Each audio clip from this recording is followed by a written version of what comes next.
Go.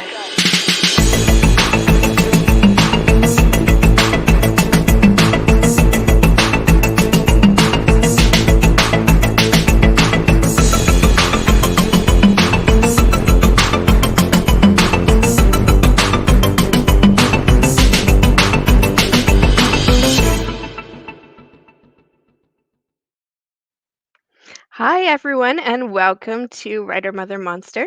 I'm your host, Lara Ehrlich, and our guest tonight is Kristin Bair. Before I introduce Kristin, thank you all for tuning in, and I want to let you know that you can listen to Writer Mother Monster as a podcast on all major audio platforms or read the interview transcript on writermothermonster.com. If you enjoy the episode, please consider becoming a patron or patroness on Patreon to help make the series possible. We want to invite you also to please chat with us during the interview. Your comments and questions will appear in our broadcast studio and we'll weave them into our conversation. Now I'm excited to introduce Kristin. Kristin Bair's new novel, Agatha Arch is Afraid of Everything, is a People magazine best new book. Published in November 2020, it received a starred review in Publishers Weekly. Booklist called it hilarious and said that readers of Laurie Gelman and Abby Waxman who enjoy irreverent moms who say what everyone else is thinking will love the ride.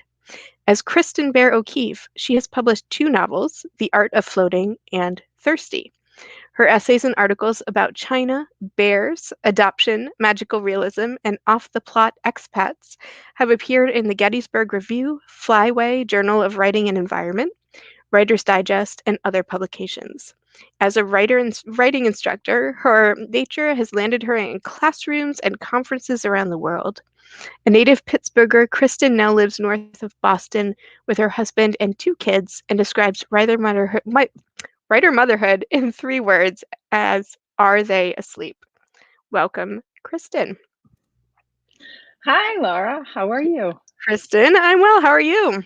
Great. Thank you for having me. Yes, of course. Thank you for joining us. So I mentioned before the interview, I'm reading Agatha Arch right now, and it is hilarious. I love the way that you provide insight into motherhood and the sort of voyeuristic nature of mothers watching other mothers, and we'll get to that. But tell us first about your family. Who lives in your house? So I have my husband, Andrew, and my 2 kids. I have a 7-year-old and a 13-year-old. And we have a new dog named Zuma, who just joined the family about a month ago. And she's a 5-year-old poodle. Oh. Yeah, and was she's that she's a sweetheart. Oh, pets are important, I think, especially for kids to have growing up. Yes. Yeah, and so Yes. how is your family coping with this strange situation that we've found ourselves in? Are your kids in virtual school? Are they going a couple days a week to school? How's that working for you? So we have been in remote school since whatever, last March or whenever this started. My 2nd grader, and then my older one is in 7th grade, and she just started hybrid. So she's in 2 days a week at school now, about 3 or 4 weeks ago. So it's been completely nuts. I have been on leave from my day job since September because there were just way too many things going on. So I'm one of those statistics right now. Obviously, I feel lucky that we're able to do it, but it is not as comfortable as usual. So, it's definitely affected things for sure. Yeah. What is your day job when you were on board? I work in the communications department at Phillips Academy. Oh, cool. Okay. Yeah, Yep. so I do writing. Writing. Yep.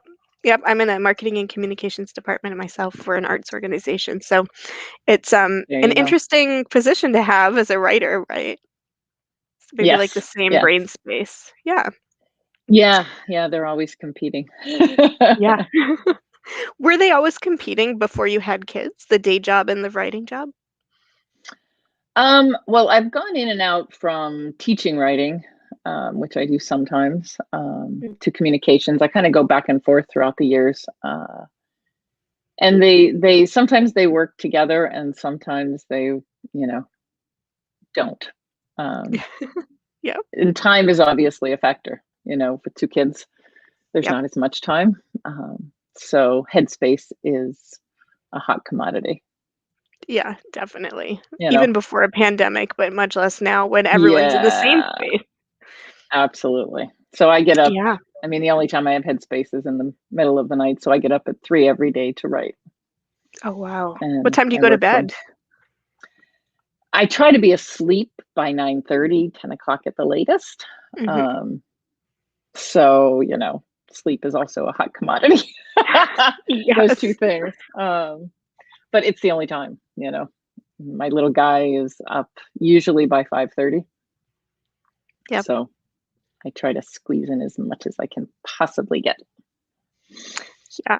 Are you able to Yeah, find time throughout the day at all, like little pockets, or is that mainly just your one time to get that's anything my done? one time. I can do some social media, when I'm not monitoring 2nd grade or 7th Mhm. grade. Yep. Um, but any kind of deep work, I need that quiet, still house when nobody else's energy is interrupting. So Yep. that's when I get it. Yeah. Yeah, that's a good way to put it, other people's energy, because it does take such dedicated energy to get big chunks of writing done, right? And Yeah. your kids are so energetic and have so much energy that's like force fields kind of clashing with each Yeah, other. exactly. And Yeah. even if they're engaged in something, their energy, and I've always been like this, like I've always gotten up early to write, even before kids, because I just like when the whole world is still. Mhm. Um, but with the pandemic and my husband's working at home and they're here full time, there's just always energy. And Yeah. I just have to find those pockets. So, yeah, Yeah. I figure I'll Oh, sleep yeah. when I'm 90, you know? I used to do the same thing and get up before work. I'd get up at about 3, maybe at like 4:05 and right in the morning before my husband was out. And then when my daughter was born, I quickly realized I couldn't do that when she was a newborn. I couldn't get up because Yeah. sleep becomes so crucial.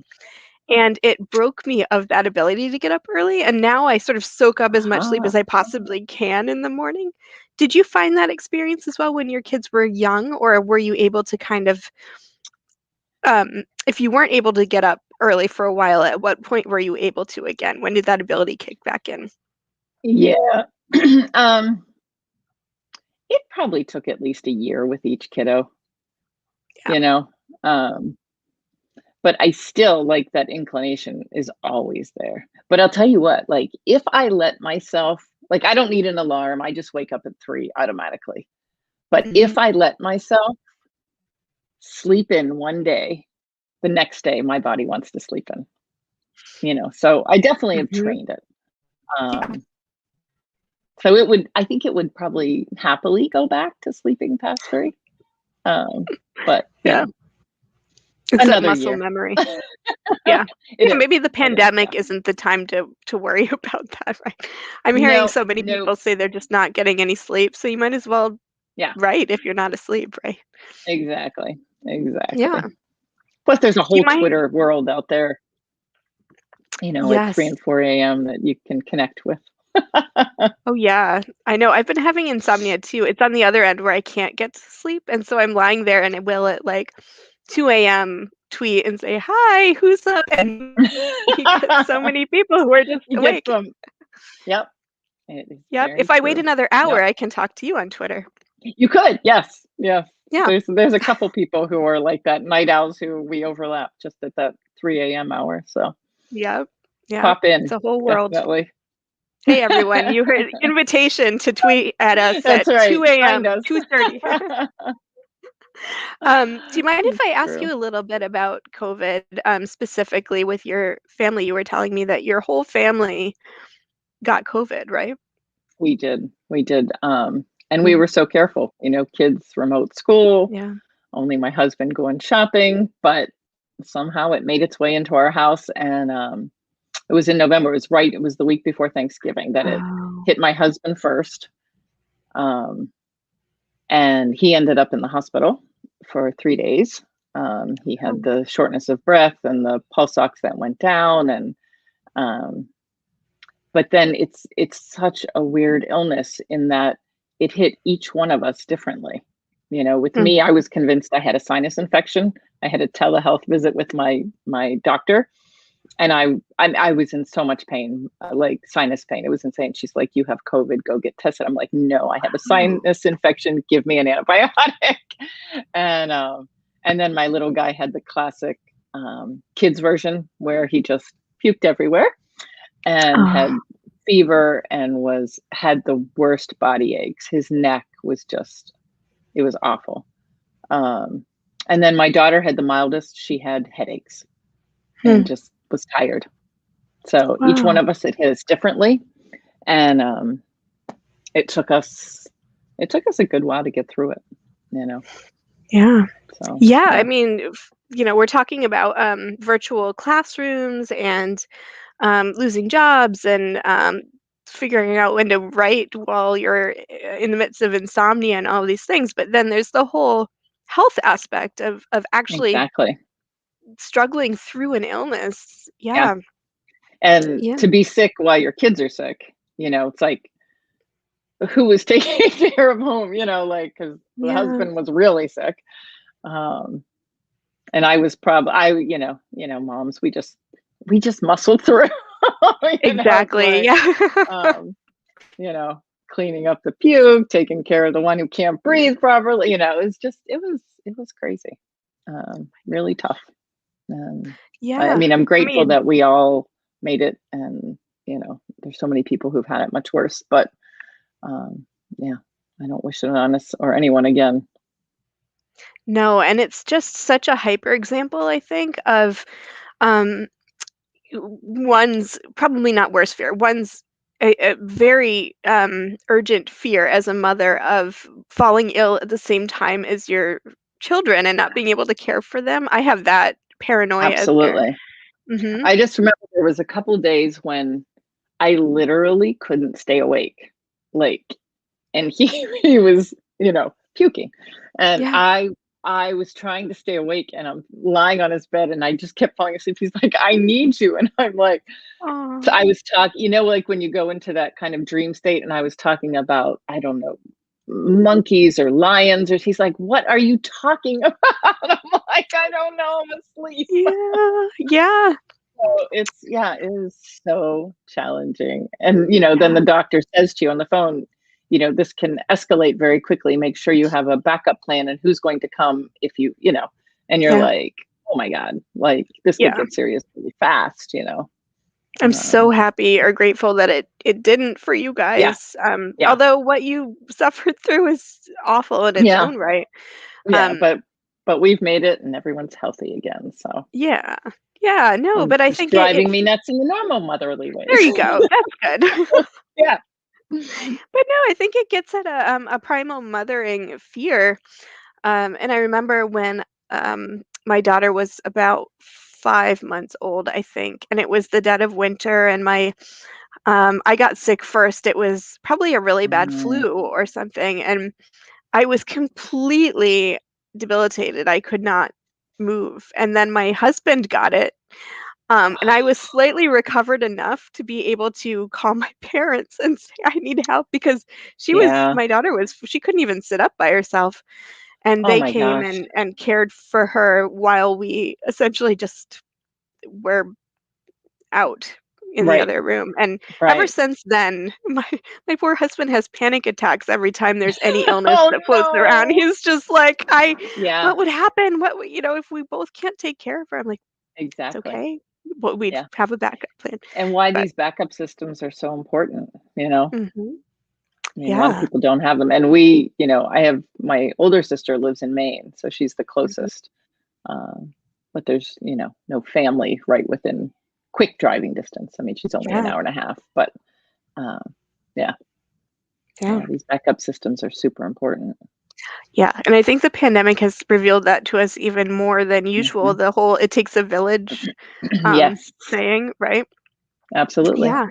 You know, Did you even have a when we got sick and it was Thanksgiving, some wonderful people, dear friends, brought us most of our Thanksgiving meal, oh, even flowers and wine and candles. And we had brownies delivered from people and groceries delivered from people, you know, but it's just a crazy thing, you know. it really is. Thankfully, we had toilet paper, Oh, yeah, you especially know. everyone's So funny. yeah. Yeah. Yeah. So Um, yeah. yeah, and so that kind of leads us to community, which is something that in Agatha Arch is prevalent in a very different way. That the sort of mothers community of the online Yeah. Facebook group. Um, Tell us about the communities that you have witnessed or been part of as a mother, specifically a writing mother, a mother writer. Yeah.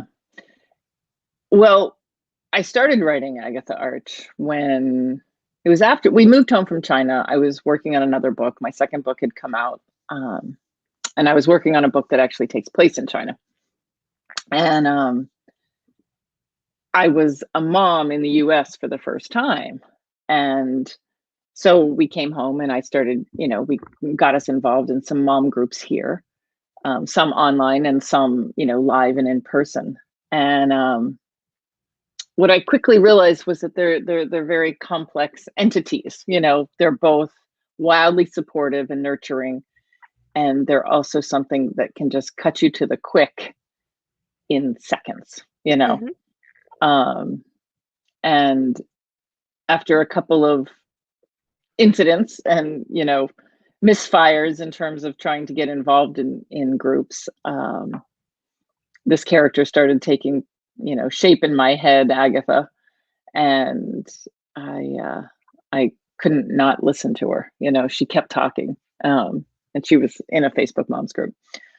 So I've been in some wildly wonderful ones, and then also bowed out of a couple of not so wildly wonderful ones. mhm. Can you give us an example of, a time when a mother's group either helped or hindered you? I have so many examples for myself, but have you Well, one of the I wrote about this for Scary Mommy a couple months ago, but I when we first moved home, hooked up with a group in a nearby town, and they said we're having a get together with the moms, and they were actually a group that is organized around welcoming new people. So it wasn't like trying to break into a group that wasn't there for the new people coming into town. That's what they exist for. So I thought, well, this is perfect. We'll just go and we'll make some new friends and connect.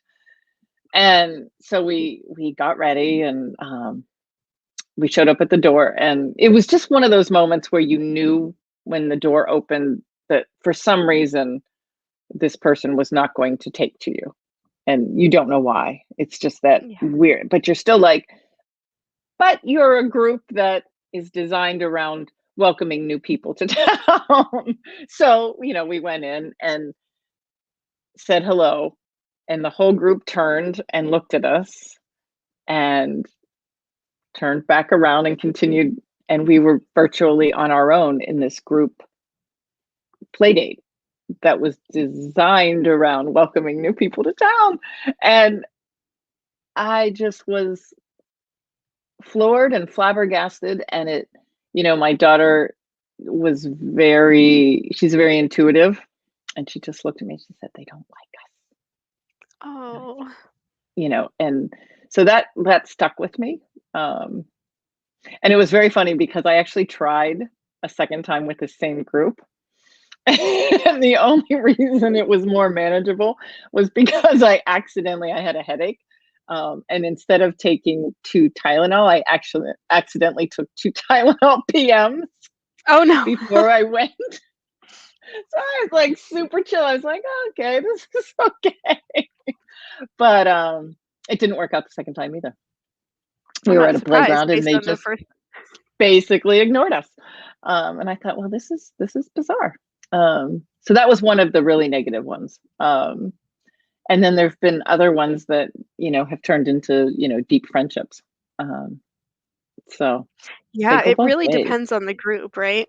Yeah. It really And the does. group energy, and I think sometimes what happens is that after moms are a group that is intended to be public, they become very good friends.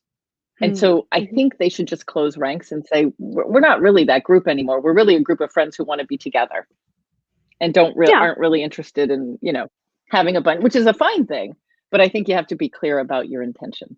Um, this group was not clear about their intention. So yeah, that's a very funny thing. And women are just weird and funny. Um, Yeah. I think I think that's one of the things that interests me more and more as I get older is women's friendships, which also I explore pretty deeply in Agatha. Mhm. Um, I'm just fascinated by, what makes a lasting friendship and what do you have to give, um, and how much of yourself and, who can and who can't and why can't they um, and then the whole just the cycle of fear, anger, and empathy. Like I think, so many people are afraid, comes out as anger. And if only they can access empathy, it would be so much better. It's kind of one of the, cycles that I just go over and over again in my head. So Tell me how that plays out specifically in Agatha. So just to set the stage, I mean, you find out pretty early. I'm not ruining anything, no, I don't think, if I say no, in the first few pages discovers her husband in flagrante with the dog walker from down the street, right? In the yes, shed in the shed. or the Yeah, yeah, in the shed. in the shed. And that she quickly becomes the subject of the local mothers groups scrutiny and judgment. Yes. So how did mothering and the experience of women's friendships and being parts of these mother groups play into the logistics of writing this story? So it's funny because I never intended to write a story about infidelity that even had infidelity as a theme at all. But that's really what starts it off, which is still interesting to me, like where that seed came from. Mhm. Um, and Agatha has, the title says Agatha Arch is afraid of everything. She's had all these fears her whole life, and her husband Dax has protected her. He's been her buffer, he's been her shield. And so she hasn't had to deal with these directly. And she's somebody who, again, this fear, anger, empathy cycle. She has these fears, but she has always expressed anger when they come up. So it's Yep. an easier way of dealing with the fear. It's kind of another way. It's another Dax. It's another shield. Um, so she's in her Facebook mom group, and she is, every Facebook mom group has a provocateur. They have Yep. somebody who provokes, who, always says the thing that everybody's thinking, but nobody says out loud. And she is that person. She is the person who just ticks everybody off and who has no patience and has no empathy for, some of the things that the women are going through. But it allows her to keep all of these women at a distance. So she's kept Dax really close, her husband, but suddenly he's no longer in the picture. He's cheated on her and he's not there. Um, and so she has to go outside of herself for the first time. And the Facebook mom group is the natural place to do that because that's the one group she's deeply involved in, even though her involvement is not very positive in the beginning.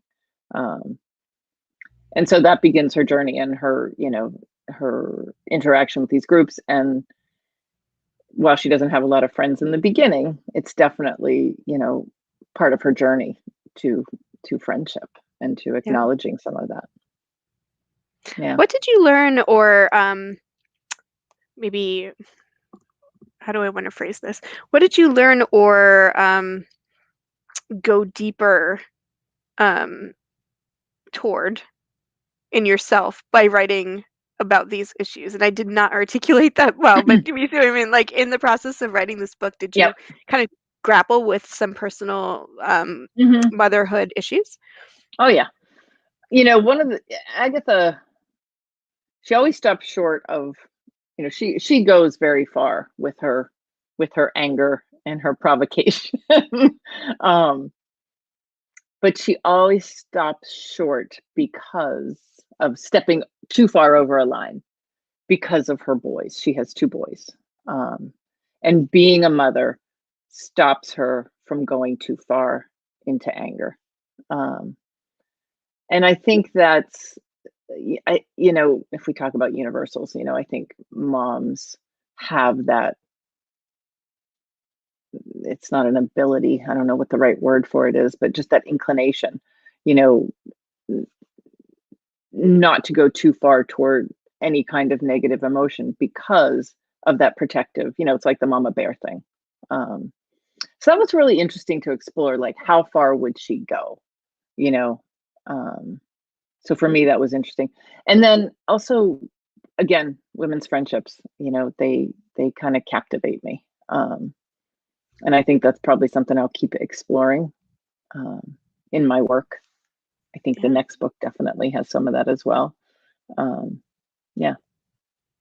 Um, do you have anger that you fear to that you fear to go too far into, and why?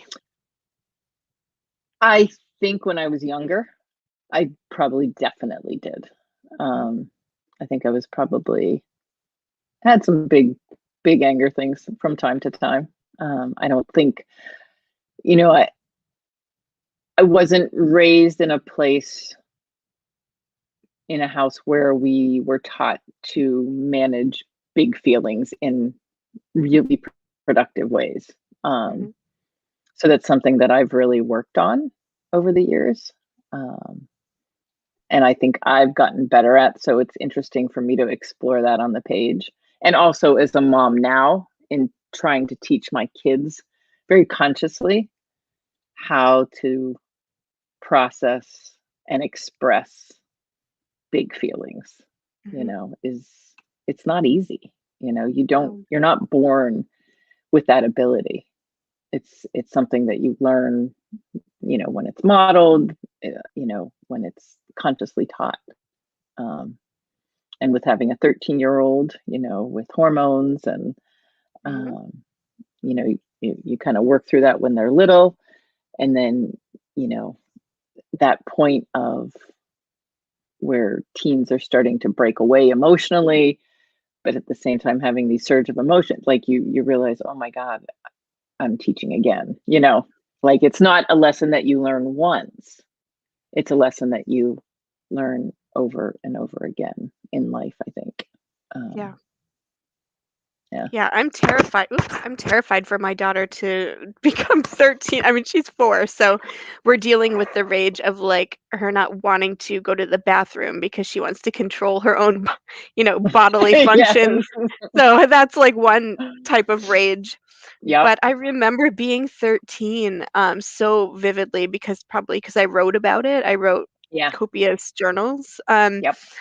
And so I am curious and terrified to see what it will be like from the perspective of a mother of a 13-year-old. Like, what was your experience as a 13-year-old, and how is that playing into the Oh mothering my of a God. 13-year-old? I was just all emotion, you know. I Me too. I Yeah. think I was all emotion from the time I was born, I'm a Pisces. So, you know. Um and but it's really shot, and I think this is one of the things the pandemic is complicating because my daughter's in 7th grade. This is the time when they're starting to break emotionally, but also physically away from family. So this is Mhm. the year when they would have been going downtown by themselves, and she and friends, they're doing things on their own.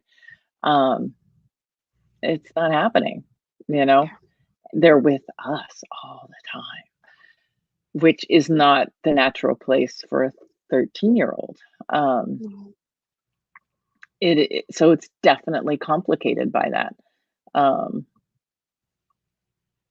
but it's also just, so we have this, I don't remember who taught me this, but so if anybody remembers this, please shout out, like, that was me, I told you that. But I use this analogy to a snow globe. Mhm. So the teen brain, like when she starts getting very emotional and very loud and very expressive, um, and just can't control the emotions. I just I say to my husband, snow globe, snow globe. It's like the brain is like a shaken snow globe, and that Mm, you're not gonna like make any sense. You're not gonna be able to communicate. You're not gonna be able to get through to them until the snow settles. mm, So she has these periods of just, I am fritzing out and I'm going to yell at you and I'm going to say, mean things, and I'm going to, stomp around and slam doors. And her brother laughs and thinks it's hilarious and chases her around. Um, but I'm just like, snow globe, snow globe, snow globe. Don't respond, because if you respond in the moment, it just heightens it, you know? mhm, And then I just wait most of the time. I'm not always perfect, for it to settle. And then we can, you know, talk. mhm. Um, but it is not easy.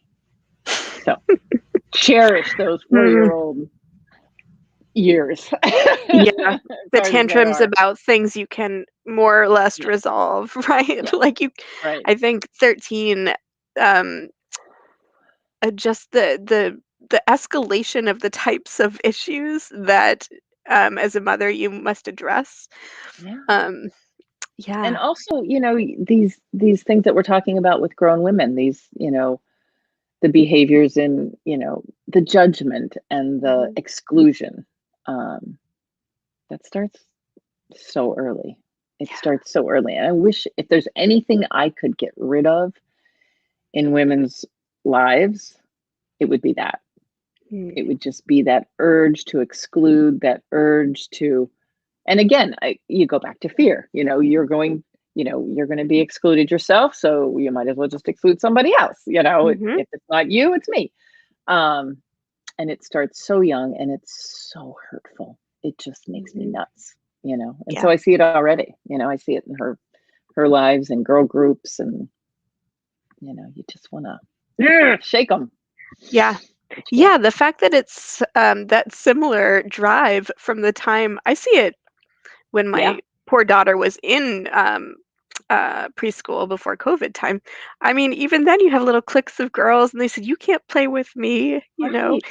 Yeah. And then you see it all the way up to moms groups of women who shut each other out, Yep. to control and I'm trying not to pass judgment, but to Yeah. control, the sphere of influence in Yes. which we live and the influence Exactly. we have. So, yeah, it's very Yeah. insidious. It is. Um, did you always write when you were younger? How did you come to writing? Yeah. I mean, I've been writing since I was 7. And Mhm. it's really strange that my kid is 7, because I look at him and I'm like, how in the world did, and I knew, like, I announced when I was 7 that I was a poet. Nobody should bother me when I was working on my poems, Okay. and I remember my mom being like, well, you can't be a poet. And I'm like, I am. Like, what do you mean I can't? That's just my life now. And it always it stayed that way. Um, And I look at my kid and I'm like, "Oh my god, like, how did I know when I was 7?" Like, I can't imagine anybody knowing that. But no, I started writing, and then I started journaling. When I was 7, I wrote poems. My first poem was a Mhm. hummingbird. I'd never seen a hummingbird. I still have that poem somewhere. Um, I wrote obsessively. Like, I was obsessed with the poet Sarah Teasdale, Mhm. which is not a poet 7, 8-year-olds are usually obsessed by. Wasn't But Dr. Seuss, right? yeah, yeah, and I remember sitting on the floor of the library just reading her poems over and over again and checking them out, and then, I mean, I have so many journals, like, just hundreds of them, and Mhm. then when I got to high school, I started writing, plays, parodies of my older sister's high school life, which I still have. So she and all her friends, I wrote all these plays about them. And then as an undergrad, I did all poetry there too. And then I didn't switch to fiction until I was in grad school. Really? Yeah, the first poem I've ever published, I was an undergrad, and it was about, so my grandfather in Pittsburgh worked in the steel mills all his life, was a Croatian immigrant. And he, there's one of my kids. The steel mills shut down, and just seeing the effect on him and my great uncles and the steel community around us just fascinated me. And so I wrote my first poem about that was published. And that was kind of the seed of my first novel, Thirsty. And so when I got to Wow. grad school, that became my first novel. But it started so early, so many years before. And then I switched to fiction at that point. And I do essays too, but mostly now I do fiction and essays. And I keep meaning to get back to poetry. But I remember I think I was at Breadloaf, the writers conference, and I was still writing both poetry and fiction. And this somewhat famous poet told me, male poet, that I couldn't do both. And for some reason that really froze me in my process of poetry, which now just, irks me, that I allowed that to freeze me. But eventually I'll get back to it. Oh my gosh, I have so many questions. First of all, commiseration, because in college, I had wanted to take an essay writing class, and you had to submit an essay for the class. And this famous essay writing journalist didn't allow me into the class, and he didn't give me any reason. He just said, "I'm sorry, but you're not cut out for this class." And so I did not write nonfiction again for at least 10 years. Yeah. Because this Yep. literally Yep. old-fashioned journalist told me. He didn't even tell me straight out, he just sort of rejected me, and I was like, "Oh, I must not be good enough to write Right. nonfiction." Right. So what is it Exactly. about these paternalistic Mhm. experts, right, who tell us we Yes. can't do something? Why does that sit so deeply with us? I have no idea, but and it's funny because I'm such a mouthy person, Yes, yeah. otherwise. Mhm, But when those paternalistic butt heads, would speak to me at mhm, that point, I crumbled, which yeah, just pisses me off now. yeah, I'd love to call them up and be like, you, and, yeah. let them have it. Um, but it did inform the way I teach, Tell me more about and that. Yeah, make me very, oh, and there's the dog. that's okay. Dogs are um, welcome. here's our Oh, pooch. oh, he's wonderful. This is Zuma. Like a big Um, Muppet. she is like a big Muppet. Um, but I definitely, at this point, whenever I teach, I'm so careful Mhm, with what people are interested in writing, what they already write, and what they hope their potential will be. Um, and I never ever say, nope, that's not going to work for you. You no, know, and make it a very welcoming, very nurturing environment. mhm, And I hope that everybody always expands as opposed to shrinks. yeah, So that's how and I it's one thing to provide, helpful criticism, right? Constructive absolutely criticism. It's another thing um, to hold responsibility for somebody within a period of their writing career at which they're the most exactly vulnerable and then smash them, right. intentionally or otherwise. Yep.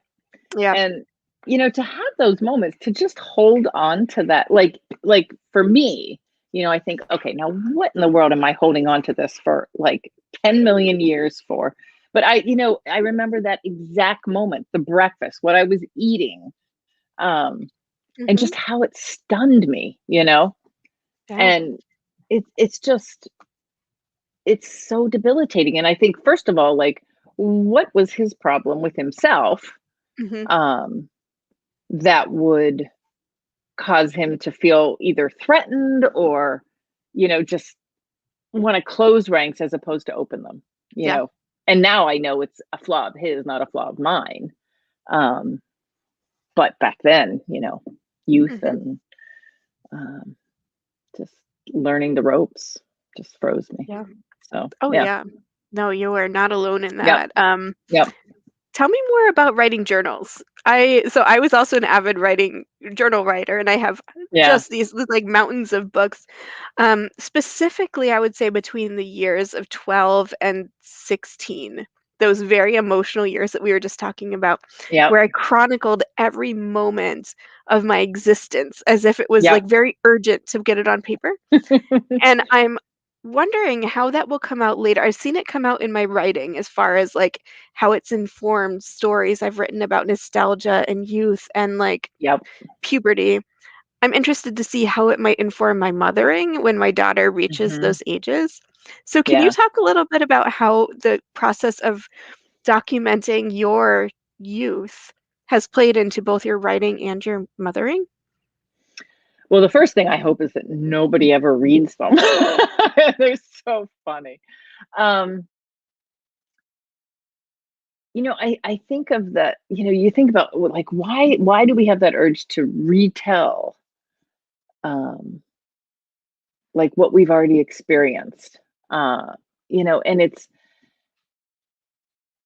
I honestly, like, I think about them all the time. I remember exact lines. I remember, like, this is how I dream like a crazy person. Like, people tell me, you shouldn't tell people your dreams because they're so weird. But I write them all down. And so I think this is how I've been able to deepen my own dream life, is that I've written them down. And the minute that I go back to a journal from whatever year, from, I don't know, when I was 10 or when I was 16 or when I was 24, if I read 3 words of that dream, the entire thing, like, I see it all over again. Like, I don't need to read anymore. Like, it's so interesting how it connects so deeply into the brain, and the soul too. And so one of the things, I mean, this is one of the ways that it's played out with my own mothering, is that from the time my kids were tiny, every single morning I say, "What did you dream last night?" Because I feel like if they can start to train, like, neither one of them is a active writer. My daughter loves to write. She keeps a journal off and on. But I feel like if they're able to do that, if they can access that subconscious, that it deepens them in some specific way that I think is really important. Um, and it's weird because during the pandemic, I haven't been dreaming. I don't think I'm sleeping enough to remember my dreams. I'm sure they're happening. But over the past 2 weeks, I've had two amazing dreams. And nothing excites me more in the morning than waking up and being like, I dreamed, like, I'm okay. Like, I feel like I'm okay if I can get up and write down this dream, as kooky as they are. So Have you that's ever written, has a dream ever inspired a story for you? yeah, for sure. Um, they work their way into all kinds of, like, Hmm. there's one in Agatha, um, that made its way in. My agent made me chop a Oh no. huge lot. She's like, "Oh, you got to get rid of most of this." I was like, "Argh." Yeah. um, but she was right. Um, but they make their way in there all the time. Hmm. I mean, one of the dreams I had last week, um, was that we have this cabinet that we brought back from China. It's this old wedding cabinet. It's this huge thing that fits nowhere. Um, but I dreamed that I was in it with a family of lions, like a big male lion, and like, the goal was for me to survive this. And I was like, well, this is symbolic. Yeah. So when the door of the thing opened and I came out with the lions, like, being my pals, I was like, well, I've done it. I'm going to survive this damn pandemic. You know? Yeah. That's wonderful. I love that. Yeah. Yeah. Yeah. So we talked a little bit about that 3 a.m. wake up, speaking of dreams, and how you use that time to write. Um, Tell me about that sacred writing time and just the Mm, logistics of writing a project and how you find your narrative each morning to be able to continue a story across, you know, days, weeks, months, possibly years. yeah. Many years. I am like, I'm not one of these plotters. I've never plotted a story. I don't know where it's going when I start something. Like the one Mhm. that I'm working on now, don't know where it'll end up. I mean, I have a general idea and I need to know within 2 weeks for the synopsis, but um I think, like, that's how I think of it. I mean, I have this term I use, writer head. Mhm. Um, like I get into writer head and I just start to think. And it's weird because this week, if you go look at my Twitter feed, I'm like suddenly obsessed with cinnamon. My character is has this thing about cinnamon, and it's slowly starting to make sense to me as I write about her. But I it's like I just follow the seeds. Like, this Mhm. thing starts to occur to me and I write a little bit about it and then I'm like, oh, I need to know a little more. And so I start to do a little research and then I discover all these things and then I'm like, oh my God. And then I start to write. Um, and it's like I just follow my nose with things. But it's very funny because this whole writer head thing, my husband and I, we married fairly late. And we married, so we like it was a whirlwind. We met in September 8th, 2005. We were engaged by Thanksgiving. We were married in February, and 6 weeks later, we moved to China. Oh my Um, gosh. and so I tell this funny story because whether or not I, have kids, I'm a morning person. And so we didn't know all that much about each other when we moved to China. So it was kind of like you're either going to, survive or fail. Um, but I remember like discovering he was not a morning person, and him discovering that I am not going to lounge around in bed on Saturday morning. Like I am up and I am going to go write, and you can't talk to Mhm. me. Like I don't want anybody talking. Like you don't mess with my energy.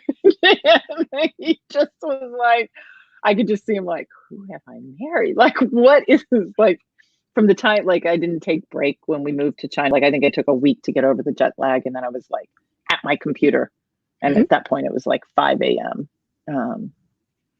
But I'm like I'm very militant about my morning hours, no matter what's happening. So it's a very funny thing. Yeah.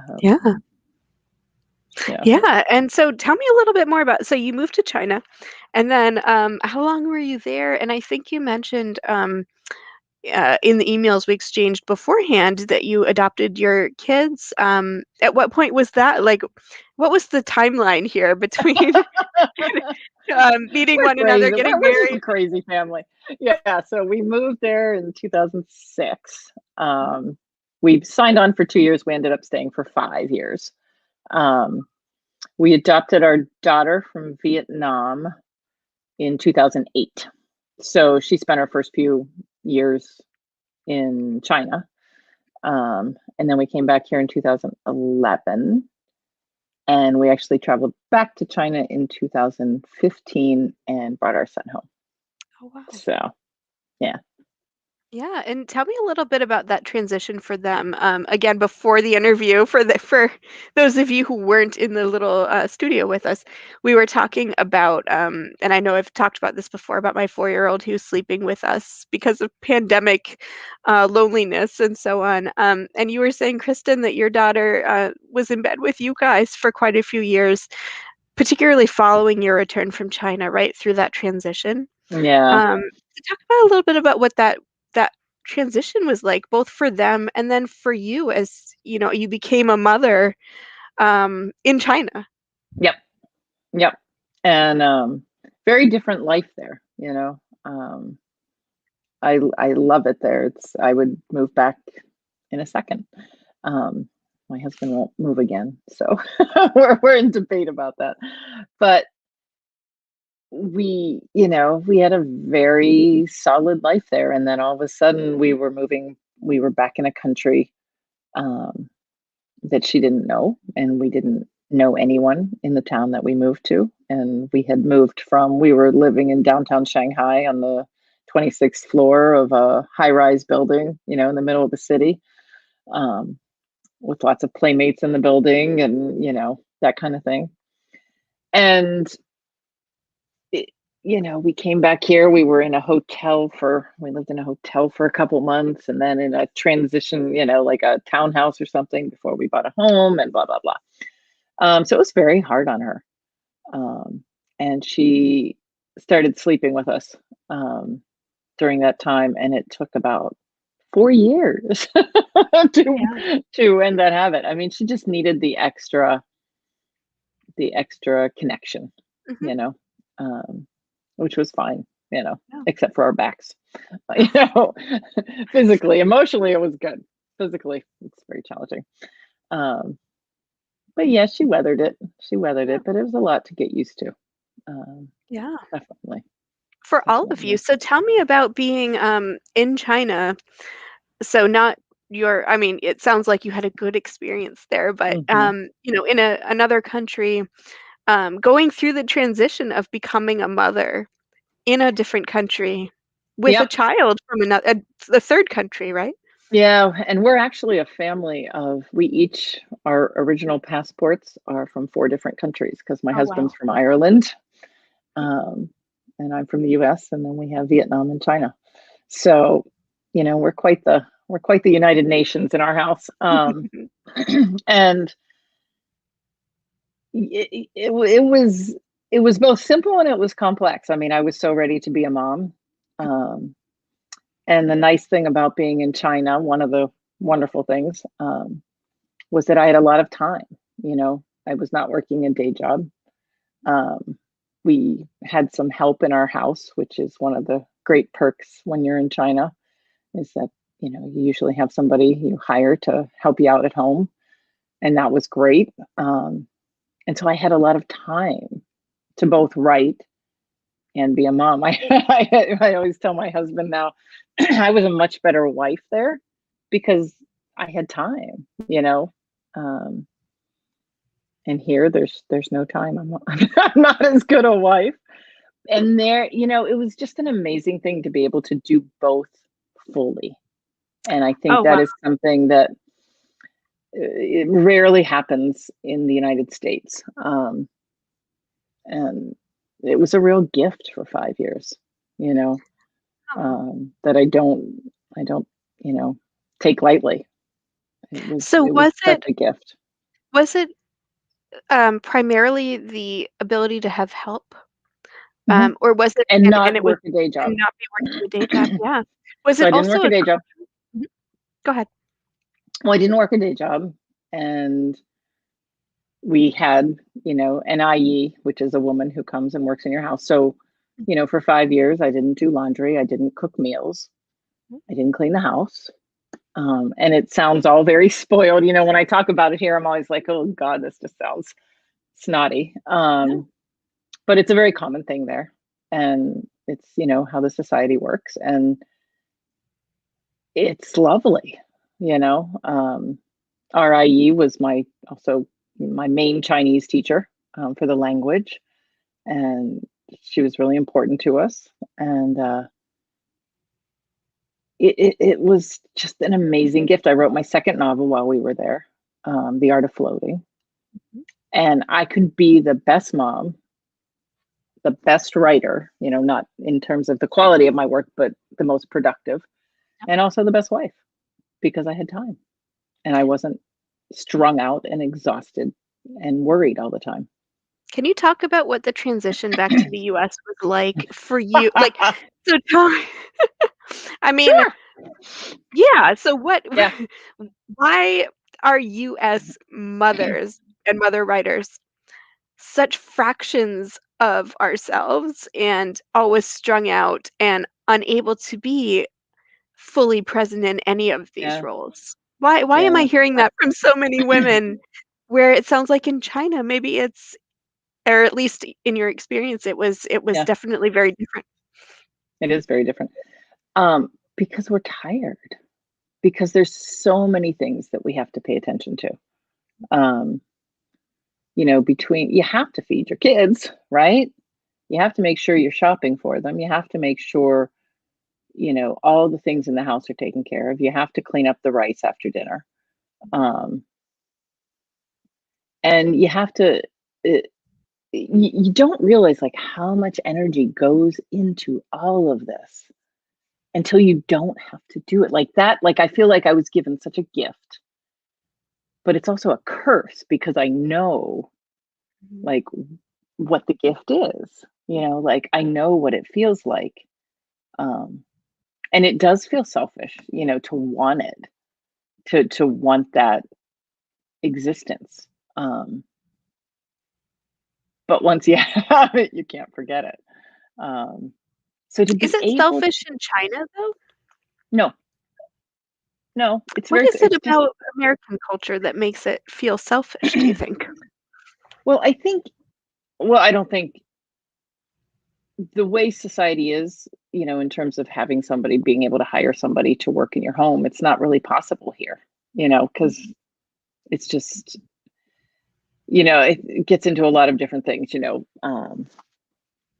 who's available to work, who's going to work that kind of a job, who wants to work that kind of a job, how much money would it cost, Mhm. um, what's the value, do people value that kind of role.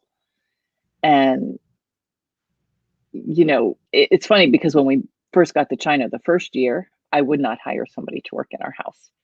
And this is the way Americans are when we, this commonly known. Everybody said, "Oh, you're American, you'll get by the time you're second year," because you have a guilt that you have to ask for help. That there is a great amount of guilt. So the first year we were there, I had a woman come to the house once every 2 weeks. People were like, "Are you insane? Like, just do what everybody does and hire." I was like, "Oh, no, no, no, no, no. We've got this." And it was, the first year was the hardest, because I didn't speak the language. I was studying, but I didn't know where anything was. I didn't know how to get from A to B.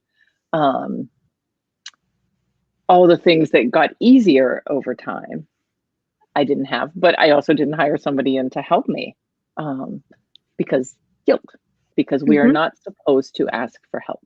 That's the thing. We are not supposed to admit that we need help. And I think that's at the core of it. When, and again, I'm generalizing, but when French expats arrive in China, they're like, "Come on in, work in our house." We had neighbors who were Spanish. They had a live in woman, you know, and, at first they had no kids and then they had two and then they had three.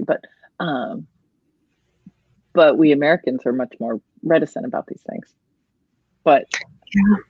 I came to, I mean, it was really hard to leave. It was really hard to give up that existence. And that, you also don't feel like as a writer, and I think this is what the writing piece of this is, that as a woman writer, we are not accustomed to being allowed the time to write. I think male writers are, male writers. They don't have that kind of weight of responsibility and emotional responsibility for a family.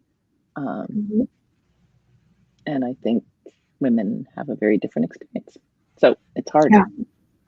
Yeah, that guilt. I love the pinpointing the feeling of guilt and shame that accompanies asking for help Yep. because that's such a vital thing to it goes back to the it takes a village, right? In so many other cultures, you don't even have to ask for help. It's built Right. into the system of Exactly. parenting.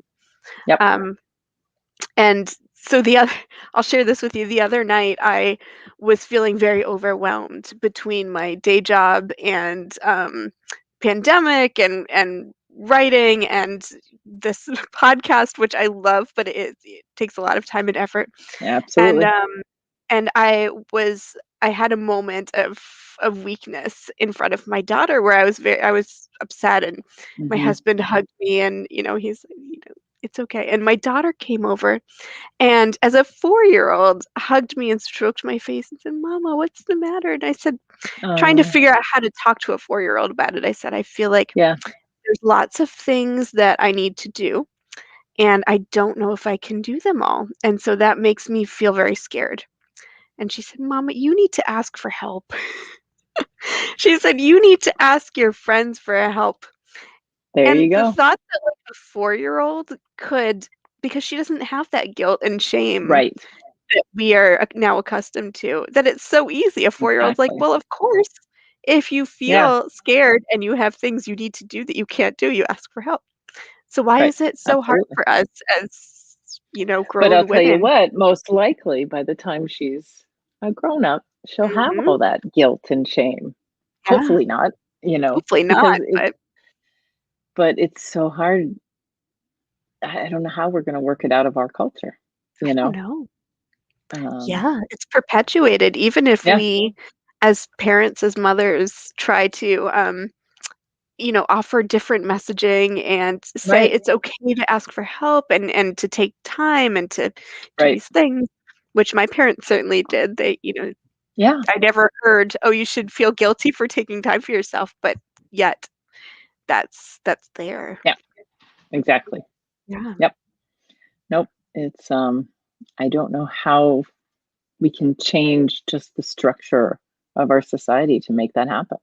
yeah, Um, yeah, no, no, and it'll it's it so makes me nuts. interesting that you had a very different experience in China, Yeah, but it's and not a universal experience, right? It's no, a no, and again, even talking about it, I feel guilty, because Mhm, I feel like a shame, like, right, I feel ashamed that I should even think that I deserve that ever again, mhm, that ability to write every day without distraction, which is really truly the only thing, you know, I'm not talking about family, I'm talking about, you know, um, career and that kind of thing is really truly the only thing that I want to do.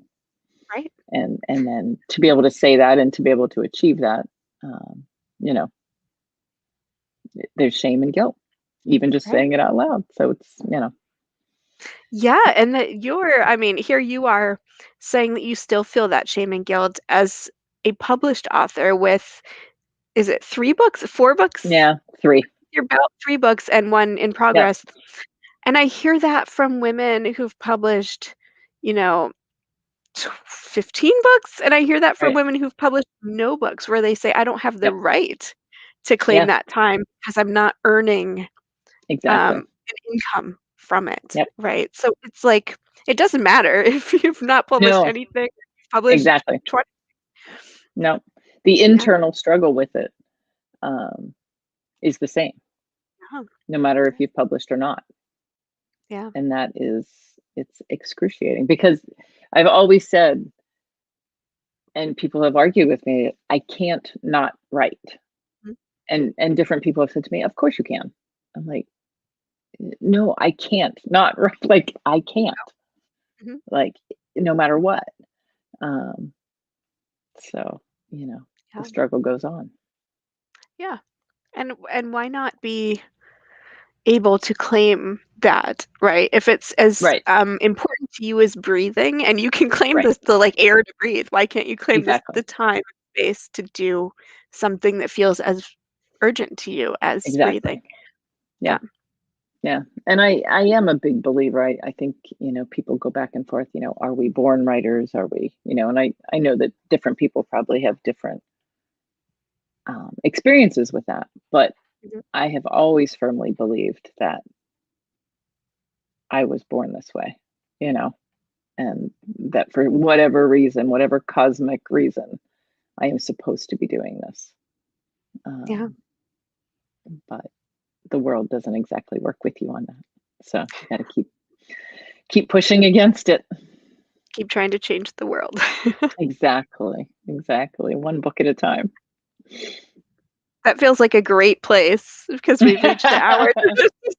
Oh Let's my all gosh, just have keep we? striving to change the world. I know it's flown Wow. by.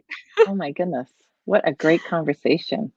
Been wonderful. Thank you, Kristen, for coming on and sharing your experience and just for a really fun conversation too. Oh, thank Um, you. Thank you. Absolutely. I know it's hard, but you're really putting something important out there. So I Thank really you. appreciate it. Thank you. It feels important Yeah, to talk about these issues. So I absolutely. appreciate your willingness and time to come on and talk and stick around after the fact for a few minutes so I can say goodbye. But Sure. first, I'm going to thank everyone for joining us tonight. And just again, you can watch the video, listen to the podcast, and read the interview transcript on writermothermonster.com. And you can buy Kristen's books by visiting the bookshop link on our website. And there you will find the books by all of our other authors for sale as well. And Bookshop is a great alternative to other platforms I won't name that are the big behemoths in book selling. Bookshop goes to authors, to indie bookstores. Please shop at Bookshop or at your local indie bookstores. And if you enjoyed the conversation, please also consider becoming a patron or patroness to help keep this podcast going. So thank you all again. See you next week. And Kristen, stick around for a second. Will So do. thank you all. Thanks all.